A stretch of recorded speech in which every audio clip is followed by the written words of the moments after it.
Hello, this is Lee Anthony Davis with another announcement video for my YouTube channel. Today is Monday, the 2nd of October, at beginning of the start of a new week.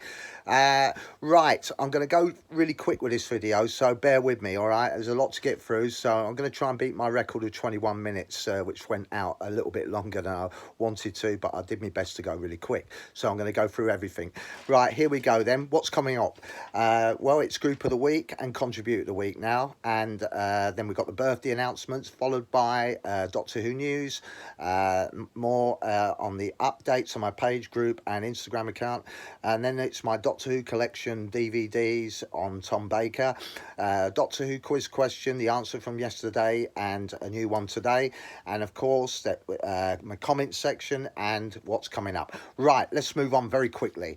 Right, the nominations for Group of the Week for all the groups last week, between for today, which will be where is it? Oh yeah, Monday the 25th of September to Sunday the 1st of October.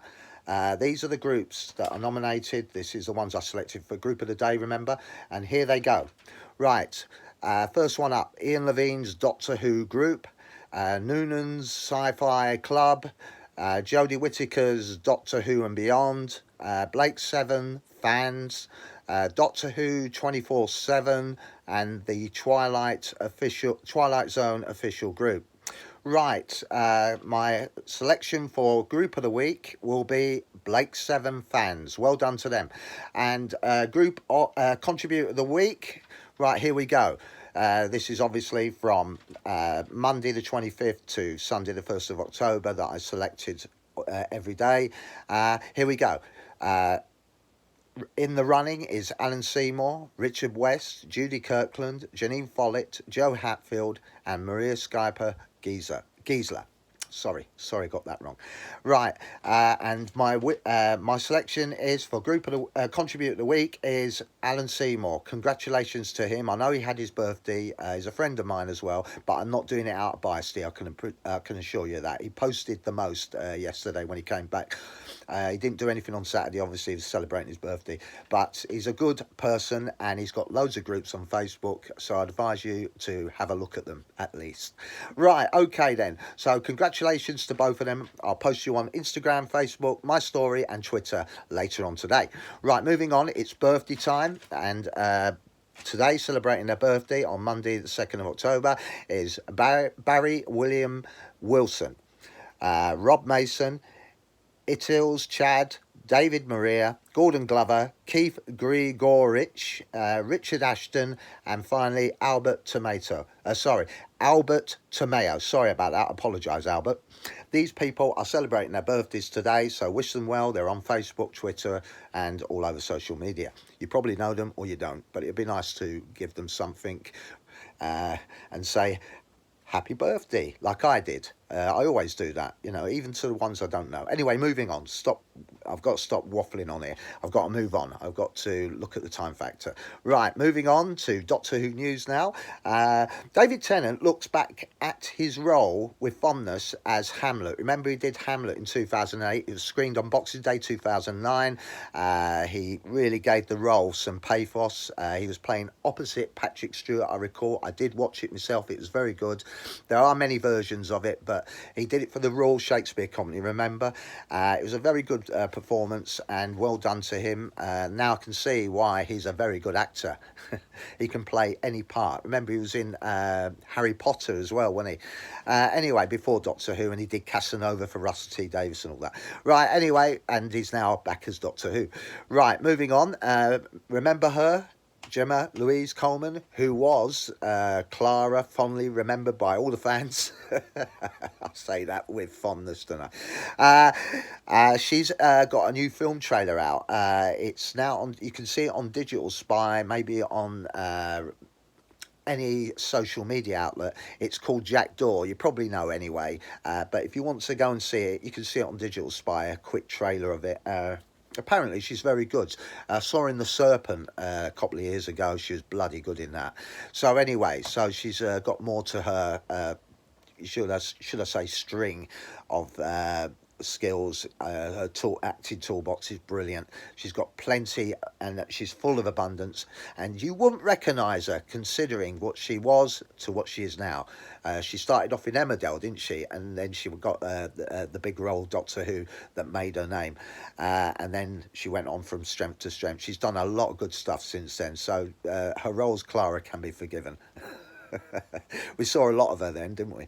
Anyway, but that's Stephen Moffat's fault. Right, moving on. As you can see them on. You can see Gemma Louise Coleman on Digital Spy on social media as a trailer up there. Right, and moving on to updates. I'll get on with this quickly. The Lee Anthony Davis, the Doctor Who group, has improved by 2. It's gone up to 92 members. The page, the Lee Anthony Davis, the Doctor Who page, has gone up to 92 as well. So thank you very much to all following and joining. If you want to join the group, it's on there right now. The Lee Anthony Davis, the Doctor Who page, the Lee Anthony Davis, the Doctor Who group. And I'm putting a lot of stuff on there. I'm doing a sort of image gallery of all the female assistants are up there. They're very popular. They get a lot of likes, so I keep doing them. Anyway, but videos will be going up there shortly. Right, moving on. The Instagram has moved up to 101. Yesterday I got the big 100. Now it's 101. Right, thank you very much for following me on that. I appreciate it very much. Do you mind if I have a glass of milk while I talk? I can't do ventriloquism. I can't do it. Talk and drink at the same time. I try to. But I think drinking milk will help me to stop getting dry in the throat. Anyway, I'm starting to slow down a bit, so I need to move quicker. Right, my Doctor Who collection now, and I've got to get through this fast. This is the Tom Baker DVD section, so I'll go through it really, really quick. Here we go. This is his first adventure, Robot. It wasn't very impressive, the story. Obviously, the special effects were less to be desired, but it doesn't matter. Remember the tank it was obviously a toy tank. It wasn't a real tank. It got disintegrated by the gun. Obviously, the gun was... I think a baby could have held that gun. Anyway, it doesn't matter. Tom Baker appeared in his first adventure, and boy, did he nail the part. So Tom Baker nailed the part so good, he stayed with it for 7 years. There we go, Robot. Moving on to his probably the best story after that, which was The Ark in Space. This is, I think, got the biggest ratings. I don't know, 21 million. I don't know. For the time it was made in, I think it was 1974 to 75. There you go. It's a good story. It's about the human race, as you know, being consumed by an alien race of giant wasps. I think they're called the Wirren. Anyway, never mind. Moving on. The first Sontaran adventure for Tom Baker. Elizabeth Sladen's met him before, remember, in The Time Warrior, in her first adventure. There we are. Harry Sullivan is in this one as well. And he's played by Kevin Lindsay, the Sontaran, again. Remember, this is the one where Tom Baker injured himself and had to have a double. I think Terry Walsh stepped into the breach. That's when they did the fight scene. This is probably the greatest Dalek story ever to be told. There you go, the genesis of the Daleks. I'm not going to go into that because you know how good it is. Right, this is not such a good story. This is not the best Cyberman story, but Tom Baker gives a great performance in this. He did that bit where he says to the Cyberman, he's sort of winding him up, you know, ruffle his silver feathers or his robotic brain, and says, well, what is it then? You have no home planet, no influence, nothing. You're just a bunch of pathetic tin soldiers skulking around the galaxy in an ancient spaceship. Remember that line? Brilliant. Terror of the Zygons, the first time we get a look at these new Philip Hinchcliffe ideas and Robert Holmes. Brilliant story. It's relating to the Loch Ness Monster, of course, but it isn't. It's a great story, though. It could be possible. Aliens could be under the lake. Planet of Evil, more of a sort of Tempest moment, I think, you know, like a Shakespearean sort of thing. It's done in the Forbidden, you remember the Forbidden Planet, Robbie the Robot and all that? It's basically a takeoff on that. Tom Baker would admit it as well. He said it in one of his interviews. Pyramids of Mars, very good story. Sutekh, the destroyer of worlds, and brilliant played by, I can't remember his name, Michael Wolff, is it? I don't know. Stephen, I don't know, you'll probably correct me on that. But very good story. We get to see Elizabeth Sladen shooting a gun in this one. It's brilliant, isn't it? The Android Invasion's a two-parter. I think it's a two-parter, but it wasn't very good. This is where we introduced to another alien monster, or shall I say, rhinoceros sort of creatures, something like that. It's basically to imitate the Earth, and I've got to go quickly on this one. It's about androids looking like humans and doing a fake Earth before they actually do the real thing, or something like that. Tom Baker stopped them, obviously. The Brain of Morbius, very good story, but it's a good Frankenstein ripoff again, but very well played by Philip Maddock. And of course, Tom Baker makes the adventure worthwhile. And then we got this one. My favourite villain in this, Harrison Chase, played by Tony Beckley. Brilliant performance, over the top, I must say, but very good. It's also got John Challis, Boise. He plays a villain in this one, so it's really good. It's very good. The Mask of Mandragora, there we go. This is basically some alien force that comes to Earth, unwittingly brought in through the TARDIS, Helix energy or something, and it's meant to take over the Earth and enslave us all, but Tom Baker puts an end to that. The Hand of Fear, sadly, Elizabeth Sladen's final adventure, and a very good farewell from her at the very end. I like that story, it's very good. The Deadly Assassin, we see the Doctor on his own, no assistance, and he comes up against his old adversary, the Master, who now is coming towards the end of his life cycle. As you can see, he looks like Skeletor. Right, The Face of Evil, this introduces Leela. It's not a very good story. I believe the plot was a little bit weak, but it doesn't matter. I'm not going to go into that. Just moving all those over there before they fall all over the floor. Right, Robots of Death. There we go. This is a special edition one I bought. I got rid of the old one. I could have kept the old one, but I didn't want to. But this one's not bad. There's plenty of special features on this one. I like it. Talons of Weng-Chiang. They say this is racist. I don't care. This is made for the time it was made in. It's brilliant. It's great. I love it. It's full of puns. I like Tom Baker and Magnus Krill, shall I say, Weng-Chiang, feeding off each other, with dialogue. It's brilliant exposition. I love it. Horror of Fang Rock. This was written by the one and only Terrance Dicks, who stayed with the show for a little longer. It's a great story. We're introduced to the enemies of the Sontarans, the Rutons, in that one. The Invisible Enemy, more to do with microscopic organisms taking over, trying to live in the human world, but the Doctor stops them again. Obviously, he stops him in every episode. This is the Image of the Fendal. This is a good story. I liked it. It draws you in. It's a very, very it's very, very powerful in certain messages, and it's also got that Wanda Vetum, who's got a famous son who did Sherlock Holmes. Remember him? Moving on. The Sunmakers, this has got Henry Wolff playing the evil tax collector type of thing, but he's actually a seaweed creature. Could he be related to the Underwater Menace? No, not the Underwater Menace, that seaweed adventure with Patrick Troughton. I forgot it at the moment. Fury of the Deep or something, was it? Anyway, it might not be. It's just a coincidence. Underworld, very poor. This is special effects. If you can get over the special effects, I suppose you could stay with the story. But the only one that makes this work, as far as I'm concerned, is Tom Baker. Without Tom Baker, I don't think this would have fallen flat on its face. Now, it's a good story if you like that sort of thing, but I never thought it was one of his best. Right, now we go to the Invasion of Time, the end of this is the last story for Leela, and we're brought back with the Sontarans again, this time on Gallifrey, trying to take over. Then we move into the Key of Time, brilliantly written by Douglas Adams. Remember him? He was a Hitchhiker's Guide to the Galaxy. He didn't write him. I think he was script editor for this season. But anyway, the Ribos operation was pretty good. I think what's he called? I can't remember his name. The one that played Shellac. No, not Shellac. The other one. The one that was ousted from his planet and he wanted to win it back or something like that. I don't know.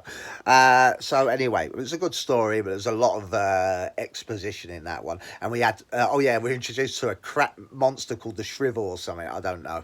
It was rubbish, wasn't it? The Pirate Planet, brilliant plays by Bruce Purchase as the captain. Great, powerful voice, and he's stomping and shouting everywhere. But yeah, great story. Tom Baker brings a lot of humour into that one. And then we had Stones of Blood. Another adventure. There you go. I'm not going to go into this now. I'm just going to show you it and move on quickly. I'll stop at something that's worth interest. Androids of this was the one that introduced Romana. That's Mary Tam into these big 6 adventures for the key to time. There you go. Androids, the androids of Tara. The gist of it is there's a lookalike of Romana. Happens to be the queen of that princess of that planet. And the Grendel wanted to use the robots to take over the throne. I don't know. The Power of the Kroll, not so good. It's I don't know. I just don't. You just can't really believe there's that giant octopus or squid or whatever it is actually that big. You can see the special effects sort of moving in on that. But anyway, I suppose it holds up with some great. But it's Tom Baker that makes it worthwhile. And finally, the final adventure, the Armageddon Factor. We learn about Tom Baker's truth about who he is. You know. Fetus Sigma or something, because it's named by someone that went to the same academy as him. Drax, played by Barry Jackson. It's a great story. It holds up. It really does. It's a very good story. Right, now we come on to what we call a lackluster Dalek story. This is Destiny of the Daleks. This is about returning back to Skaro. Sorry about that. And seeing Davros again in his Daleks. The Doctor defeats him, and obviously the Daleks. And we're introduced to the Malevolence. The Movellans, that's it. Sorry, Malevolence.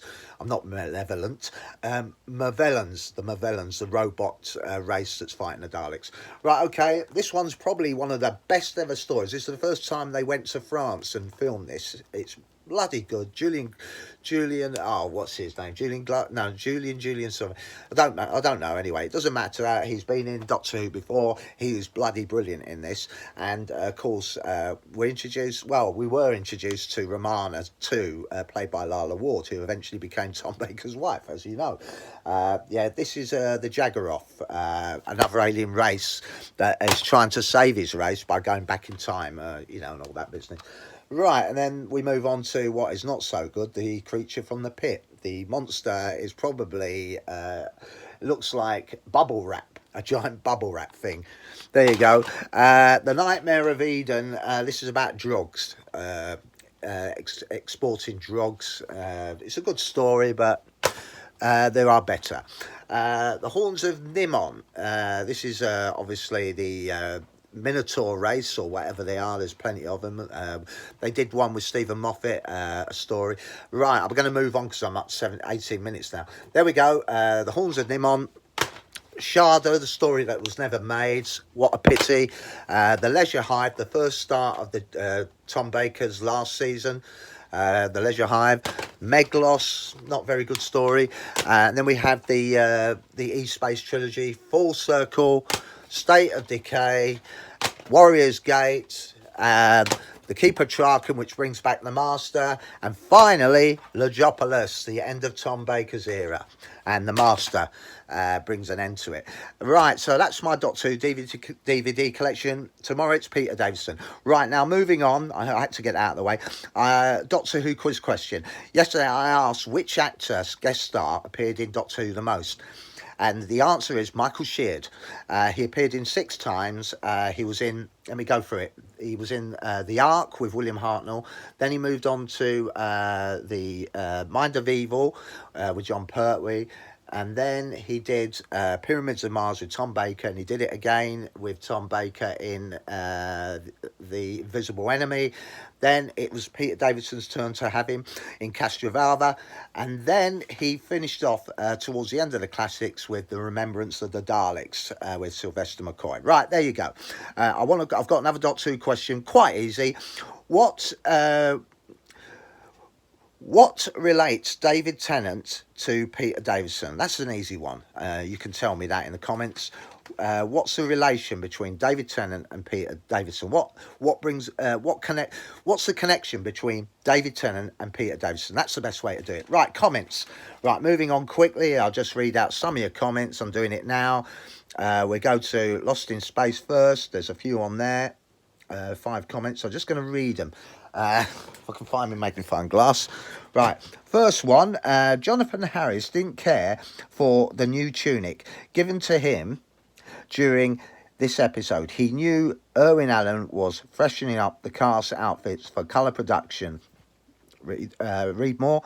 Colour production the following season, but he preferred the original. After 3 episodes, he wasn't wearing it again, and modified version for colour was designed for him by Paul Zatupenich before the end of the season. And that comment comes from, I'll just do my best to read it, from the Sidelines. Thank you very much from you. I do appreciate your comment there. Moving on to another one. I remember this episode, the robot meets his duplicate. He turns out to be totally evil. Great stuff. Thank you for that.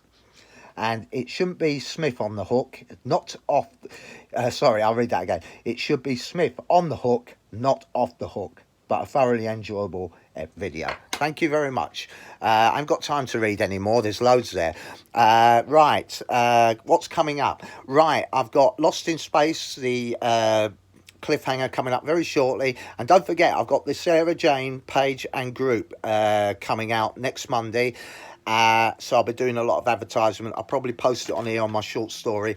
Also, the Doctor Who quiz I'll be doing here on YouTube, recorded live, obviously, with both the one video for the questions, one video for the answers. Right, okay then, that's it from me today. And sadly, it's about the same time. No, by about 25 seconds I've done it. Right, but I should have done under 20. But anyway, it's time for me to go. Look out for Lost in Space in about 20 minutes, and I'll see you at the same time tomorrow, hopefully. Bye for now.